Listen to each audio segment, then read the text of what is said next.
उत्पत्ति ग्रंथ अध्याय 6 जल प्रलय। मनुष्यों का पापाचरण। जब मानव जाति की संख्या पृथ्वी पर बहुत अधिक बढ़ने लगी और उसके पुत्रियां हुई, तब ईश पुत्रों ने देखा कि मानव पुत्रियां सुंदर हैं और उन्होंने उनमें जिनको पसंद किया उन्हें अपनी पत्नी बनाया। इसलिए प्रभु ने कहा, मेरी आत्मा मनुष्य में सदा बना नहीं रहेगा, क्योंकि वह मरणशील है। अब उसका जीवन काल 120 वर्ष का होगा। उस समय तथा उसके बाद भी जब ईश्वर पुत्र मानव पुत्रियों से विवाह और उनसे संतान पैदा करते थे, तब पृथ्वी पर निपलीम भी निवास करते थे। वह प्राचीन काल के शक्तिशाली और सुप्रसिद्ध वीर थे।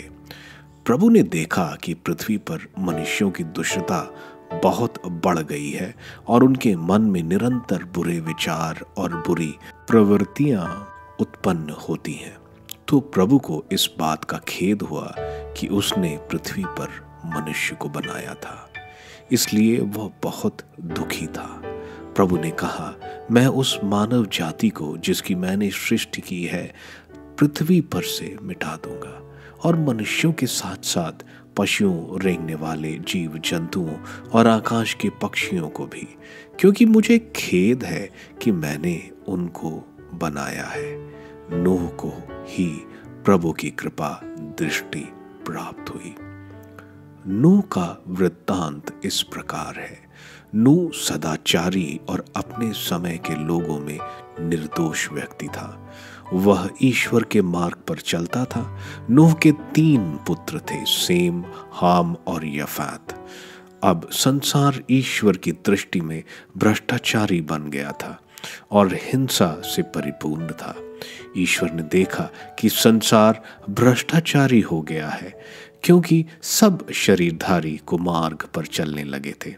ईश्वर ने नूह से कहा, मैंने सब शरीरधारियों का विनाश करने का संकल्प किया, क्योंकि उनके द्वारा संसार हिंसा से भर गया है। देखो, मैं पृथ्वी के साथ उनका विनाश करूंगा। तुम अपने लिए गोफर वृक्ष की लकड़ी का पोत बना लो। उस पोत में कक्ष बना और उसमें भीतर बाहर डामर लगा देना।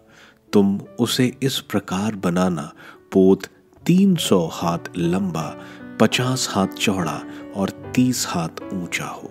उस पोत में ऊपर चारों ओर 1 हाथ ऊंची एक खिड़की बनाना।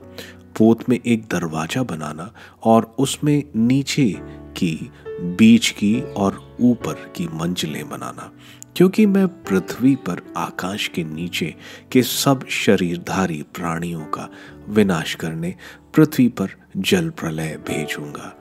जो कुछ पृथ्वी पर है वह सब नष्ट हो जाएगा, परंतु मैं तुमसे अपना नाता रखूंगा।